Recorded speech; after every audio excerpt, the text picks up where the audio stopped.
We've got breaking news in Atlanta. This is how it ended between number 12 Clemson and Georgia Tech. Aiden Burr setting up a career-long 55-yard field goal. His time expired on 4th and 3, and this thing would have been good from like 65.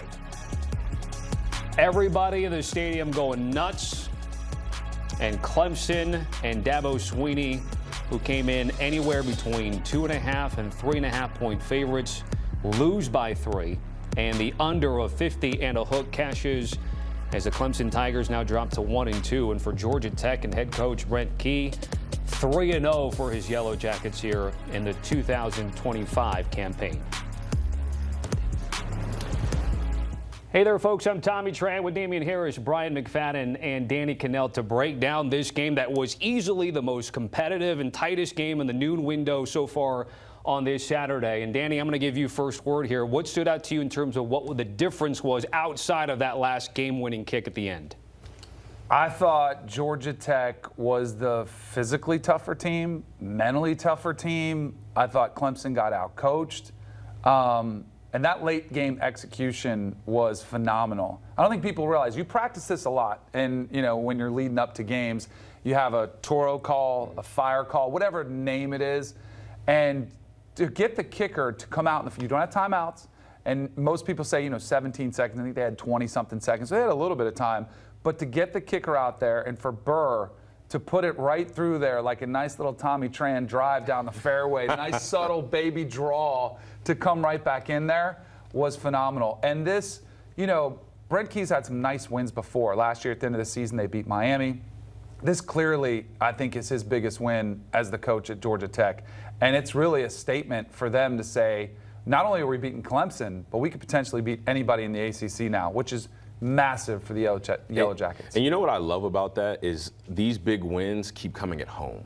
And he's doing it in front of the home crowd. He's doing it in front of boosters, people who are trying to pour into this NIL collective, trying to give them more money so they can go out and get more Haynes Kings and other great players. Hell, even sign head coach Brent Key to another extension in the next coming years. But again, in all seriousness, the fact that they do this at home, there's something about protecting your house. We know that as football players, you do not let people come in your home and take what is yours.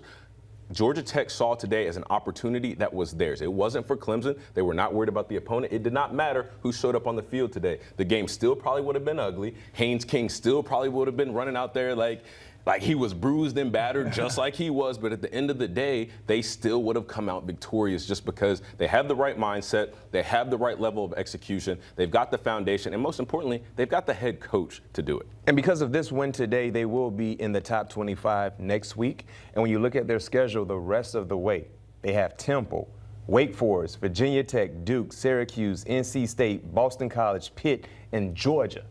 So Georgia's the remaining team that's currently ranked. You look at the rest of the team, the rest of the games, guys, if they play their style of football and they're healthy, most importantly, they could be undefeated by November 28th when they play against the Bulldogs. And if they're undefeated and if they, let's say hypothetically speaking, they lose that ball game, they still could be a playoff caliber team. Mm-hmm. They could still be a playoff caliber team when you look at everything else the rest of the way. Granted, if they take care of their business, but when we watch Georgia Tech going back to a year ago, seeing how they started the season, this season, and their style of play, as long as Rocky Balboa is healthy and Haynes King, because he gets beat up every game. He's always limping every game, but he's always delivering also. If he is healthy, I mean, this could be a very, very story-filled season for the Yellow Jackets based on how well they play and the execution that you talked about, Danny. They'll be favored in every game until that Georgia game. They'll be favored. Looking at that schedule, they'll be favored in every game. And they're playing with a lot of momentum.